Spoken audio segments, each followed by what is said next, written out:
nerds, what's up? Another year, another Worldcon / Hugo's controversy.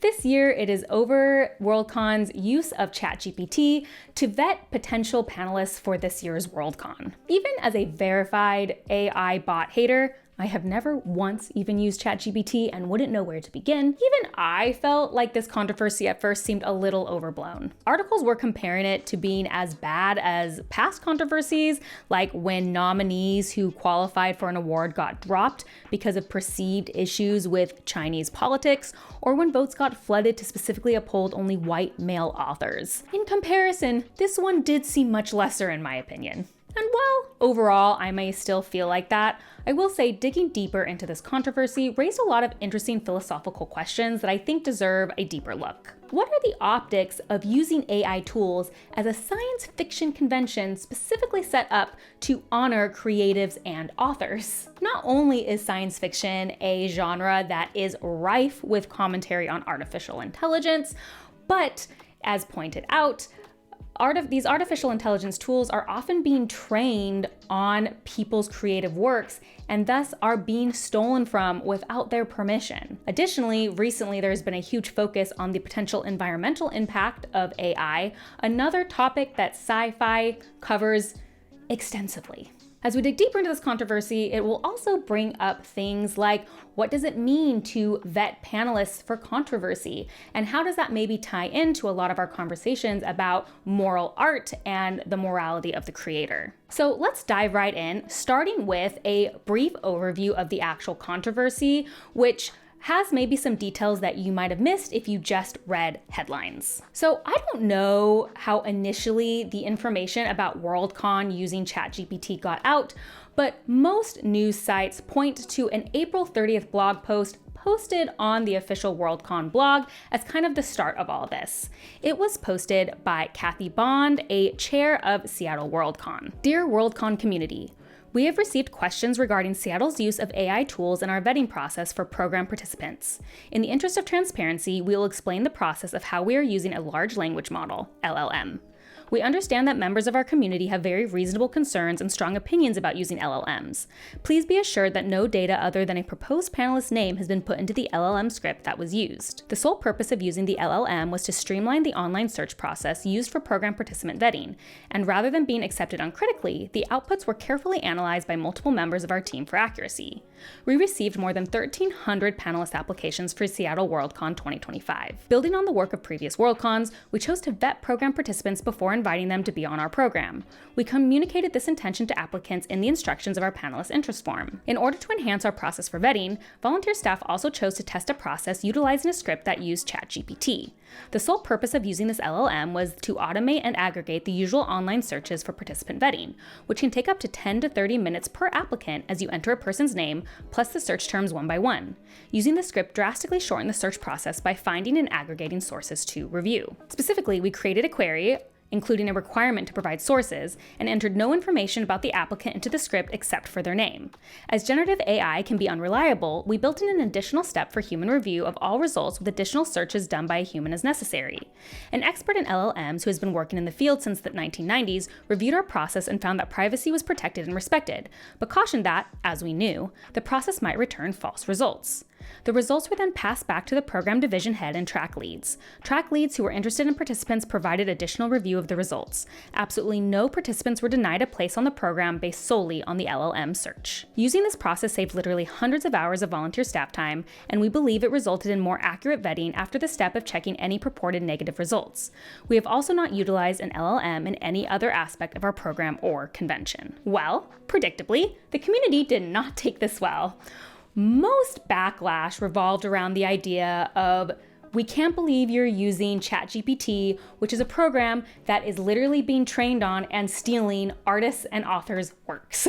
And authors saying things like they wanted to pull out. I only found like 2 instances of that, so I don't really think it was widespread, but I did see a few comments about that. Also, potential panelists were angry. They wanted to see the results that ChatGPT had released about them and felt that they weren't giving warning that that is how their applications would be used. In general, the uproar was just about using ChatGPT in general or AI for any part of Worldcon. On May 2nd, Bond posted again to the official blog and issued another apology. It was really short and essentially just said that her acknowledgement of the use of ChatGPT apparently missed the key elements that the community was angry over, and that she would release an update with a longer apology soon. On May 5th, Nicholas White, a Hugo administrator, took to Blue Sky to announce the resignation of himself, Cassidy, and Esther McCollum Stewart from their administrator roles, and also mentioned again that no AI had been used at any stage for the actual award process of the Hugo Awards. On May 6th, Bond once again took to the Worldcon's official blog to issue a longer apology and also a longer explanation of specifically how they used ChatGPT. Now, this particular blog post is incredibly long, so I am going to summarize and only read snippets. Essentially, we start with an apology about using ChatGPT at all, and also an apology specifically about the reasons creators were mad with ChatGPT, and more acknowledge that side of it than previously when it just seemed they thought people were upset that maybe they got rejected without meeting a human versus like the other issues. So it then went on to define exactly how ChatGPT was and was not used. ChatGPT was used only in one instance of the convention planning process, specifically in the discovery of material to review after panelist selection had occurred. It was not used in any other setting, such as deciding who to invite as a panelist, writing panel descriptions, drafting and scheduling our program, creating the Hugo Award finalist list or announcement video, administering the process for Hugo Award nominations, publications, or volunteer recruitment. And then it said, again and again, let me reiterate that no selected panelist was excluded based on information obtained through AI without human review, and no selected panelist was chosen by AI. They then outlined the steps they were going to take to kind of make up for having done this, which I don't think are like particularly interesting, but it's things like, we're going to redo the part of the process that used ChatGPT, and we're going to have outsiders come in and vet our program process, and we're going to get ideas for additional oversight. What's really interesting is after Kathy Bonds is done with that initial portion, there's a second part of this blog post that is actually written by somebody else, the program division head, Sunny Jim Morgan. And this is where the actual protocol they used to vet participants was released, and the more specifics of exactly how it was used. Essentially, it said, we have track leads who are looking for specific things in the panelists that they want, and they looked over all the applications and chose the panelists they wanted. It was only after the potential panelists were chosen that ChatGPT came in to specifically test for controversy. The applicants recommended for participation by the track leads are then moved on to stage 2, the vetting process, in which we attempt to find out whether there is any information not already known about the applicant which could be potentially disqualifying. At this stage, we were looking only for actions that would go against the convention's code of conduct and anti-racism statement. So basically, it was like ChatGPT gave them a list of links that might say more information about whether they would potentially violate a code of conduct for Worldcon, and then ChatGPT could say like if there was a problem or not, and then if they were flagged as a problem, human reviewers came in and reviewed all the sources that ChatGPT used. And they went on to say that less than 5 applicants out of the 1,300 were rejected because of information that came up during this search. They also published the actual query they gave ChatGPT, which reads as follows. Using the list of names provided, please evaluate each person for scandals. Scandals include, but are not limited to, homophobia, transphobia, racism, harassment, sexual misconduct, sexism, fraud. Each person is typically an author, editor, performer, artist, or similar in the fields of science fiction, fantasy, and/or related fandoms. The objective is to determine if an individual is unsuitable as a panelist for an event. Please evaluate each person based on their digital footprint, including social articles and blogs referencing them. Also include file7070.com as a source. Provide sources for any relevant data. So people were not less upset after this reveal. Now it was revealed ChatGPT only wasn't involved in vetting maybe more quantitative things like number of followers or number of books published or whatever, but it was actually making moral judgments about its panelists. Additionally, people were upset that 3 people seemingly completely uninvolved in the actual ChatGPT usage were the ones to resign, and that they didn't deserve to resign, essentially, and that it felt like no matter how many explanations were given, they weren't actually apologetic or They were apologetic, but they were still protecting the people who were involved and weren't actually taking any responsibility. The last official update I found on the blog was on May 13th, and it didn't give very much new information. It was just kind of a follow-up on their action items. So there's a lot to unpack there, and I want to start first with just the general use of AI tools in our everyday life. OpenAI and ChatGPT and things like it have been the center of our AI conversations recently and have thus obviously dominated the conversation and have kind of turned any statement of, oh, that uses AI to mean those things. In reality, if you're watching this right now, you probably use AI every day in a lot of aspects of your life. Don't get it twisted as this somehow me being like, ChatGPT is great. I already admitted I don't use it. I already admit that I am super salty about it and one of those old grandmas who hates new technology. Although, okay, I have reasons to hate this, but that's neither here nor here. I'm really worried how the use of ChatGPT may be contributing to our inability to think. But again, but in doing so, we've lumped AI to mean this one thing and isn't including all the ways that AI have really improved our lives. And it's something that I've also had to admit all the time because I don't want it to sound like, because I don't like ChatGPT, I'm against all AI, because that would be completely untrue. Our phones and computers use artificial intelligence. Okay, Siri, Alexa, any of these things use voice recognition models, machine learning. So much of what we use that.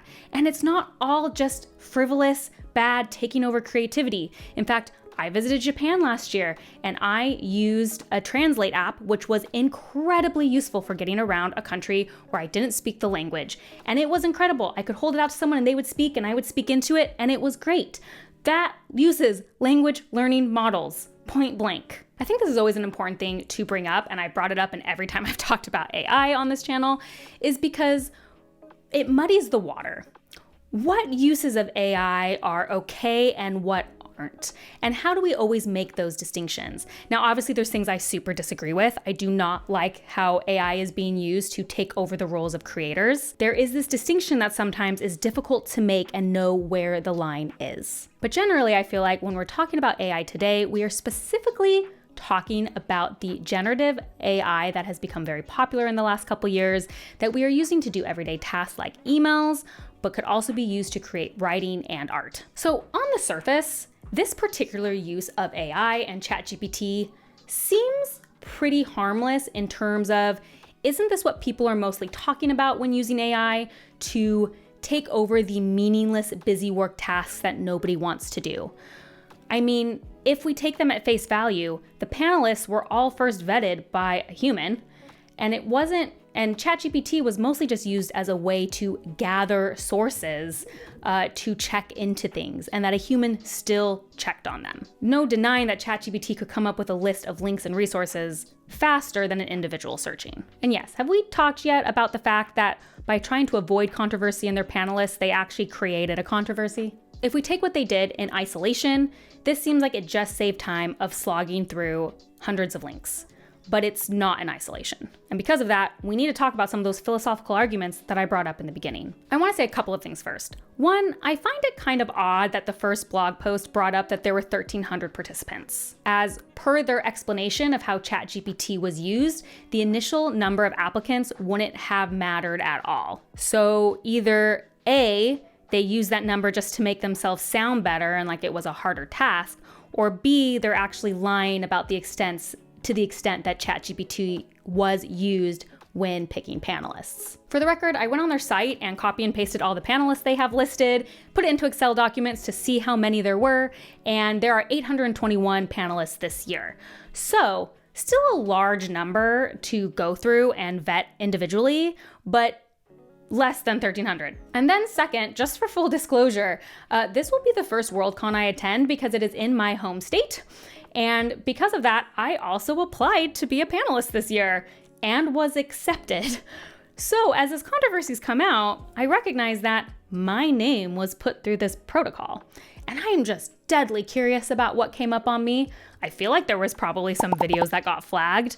Was it not flagged enough? Was it because none of those are actually controversial? They just have controversial things in the title. I'm just curious.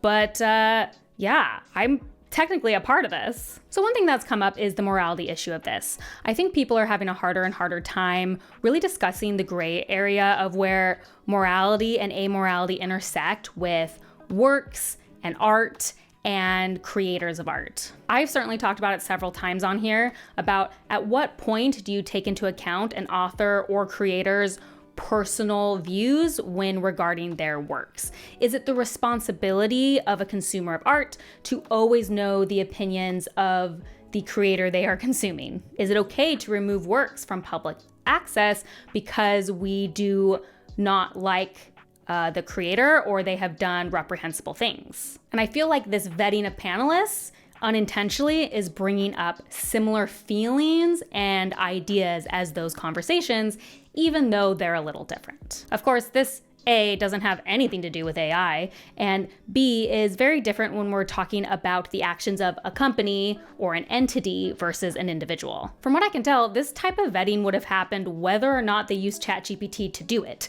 So this is really a completely separate conversation from using ChatGPT at all. And second, I just don't find this surprising at all. Companies and public entities are always trying to avoid controversy because that is what is profitable in general.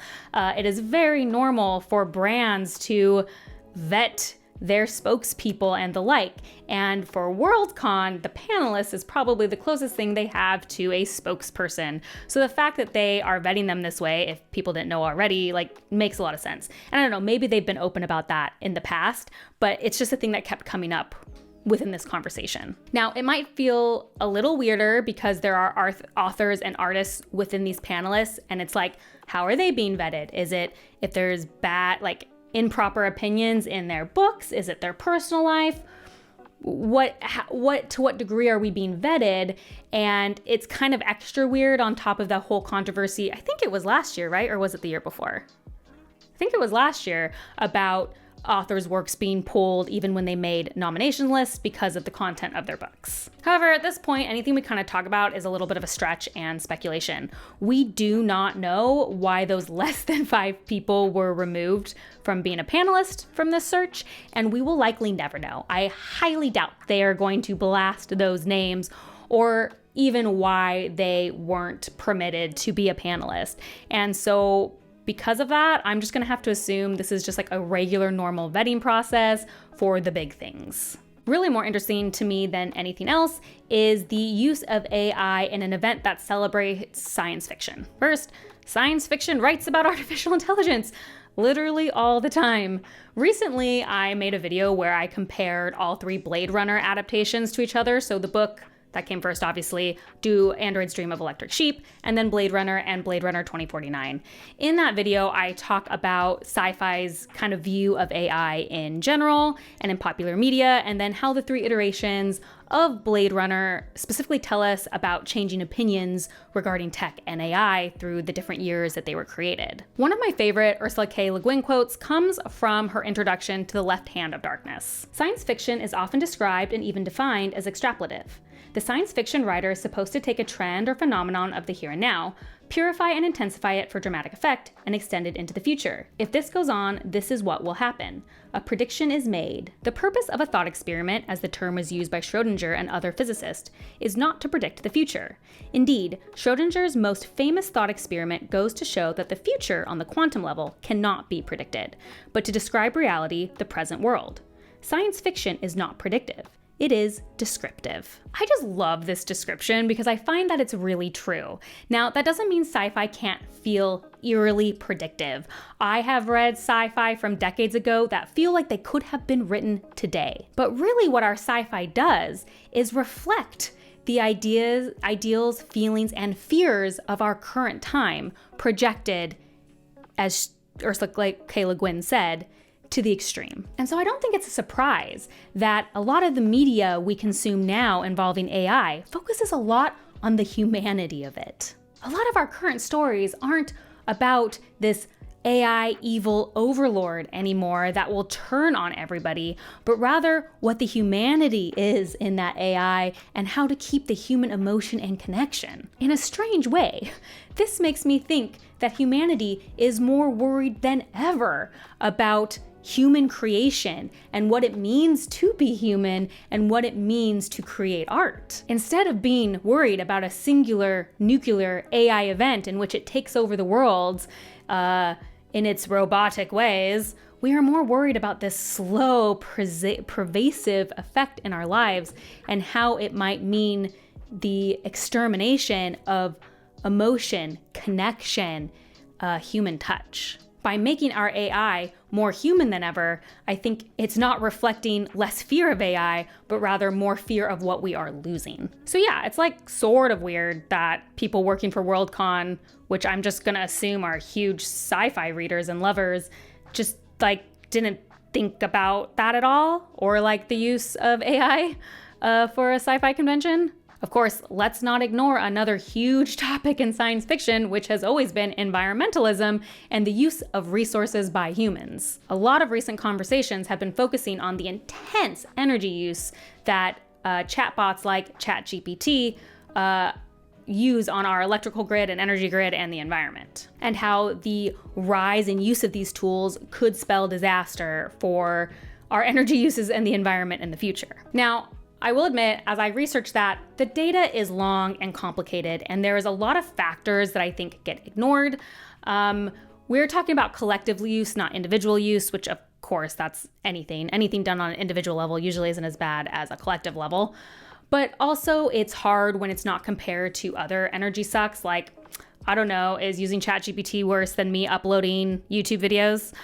Is it worse than using Amazon, which we're all guilty of? So I don't want to sit here on like some high horse because I don't use ChatGPT and I'm probably doing things that are also very bad for the environment. But it is a consideration. And again, nobody thought about it, apparently, who in this sci-fi convention, who works for them. Okay, and so then we finally get to people's main complaints, which is just the basic AI of it all, which is just less interesting to me because it's been covered so much, but it's not less important. AI is trained on other people's works. No matter how harmless the individual use of it in Worldcon was, they are using a tool that is trained on theft for a convention that is meant to celebrate that same artwork. Because not only is AI trained on this work, but it can then turn around and be used to create works that can take away from the original creator, especially when it comes to things like art, being trained on art and then producing AI-generated images that can go on to be sold as merch and take away from actual artists who were used to train them. And don't get me started on the flood of AI books on Amazon and in the market. This, even though it's the least interesting, out of everything discussed, again, nobody was like, maybe the optics of using ChatGPT wouldn't be great. And yes, in this instance and how they used it, it is relevant that ChatGPT can often just be plain wrong. Now, I don't need to go with specific examples. I've experienced them myself. I feel like everyone's talked about them. Let's not waste time. Supposedly, a human did vet all of this. So if that's the case, they would have caught inaccuracies in this case. So I'm gonna give them a pass on that one. In conclusion, I'm torn. If the ChatGPT was used really in the way they stated, it seems so small as to be insignificant. Aggregating links is busy work of the likes that I don't think anybody's gonna be like, it's harming the human condition to not have somebody aggregate links. However, it's clear that people are just becoming increasingly paranoid about the use of AI in their artistic spaces because it feels like a ball rolling down the hill that we can't stop. How can we prove people are just using it for menial tasks?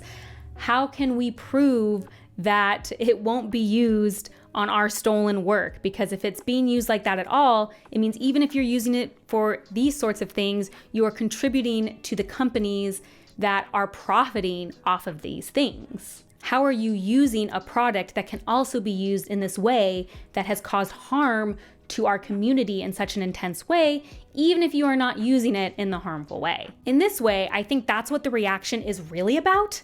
I think people are finding this is an easy thing to rage at because it is concrete, when what they really feel is this increasingly discomfort with the broader issue it represents. Does anyone want to go ask ChatGPT if next year's Worldcon is going to have a controversy? you let me know. Well, let me know what you think in the comments about this controversy. If it was the first time you're hearing about it, what you think about it. A conversation about AI in general is kind of difficult, and I'd love to hear your thoughts. As always, if you like these kind of deep dives, please like and subscribe. That is the best way to support me. And if you want to see what I'm currently reading, as well as other nerdy rants, you can check me out on Instagram at bookborn.reviews. I'll see you next time. Bye. Okay, this was so not needed for the actual video essay, but I do want to say a recent experience run-in I had, I guess, with AI, which is that maybe a year and a half ago, someone in our lives gifted my son a fact book because he loves random facts, and he will just tell us these facts all the time, and I was used to him just reading facts out of it. And one day he came in and said, "Hey mom, what was Luke Skywalker's original name?" And I said, "That's easy. I obviously know this as a giant Star Wars fan. That's Luke Starkiller." And he said, "No mom, it's Luke Skykiller." And I said, "Nope." I am 100% positive I am right. That is a Star Wars fact I have known forever. So I did some searching and I was like, "Look, I'm right." It's this book is stupid. It's wrong. Well, then, a week later, he asked me another nerd fact. I can't remember what it was, though. I think it might have been about Lord of the Rings. And he said something, it was about the creation of the movies. And I was like, that's not true. I know that's not true. I know my nerd facts, and that's not true.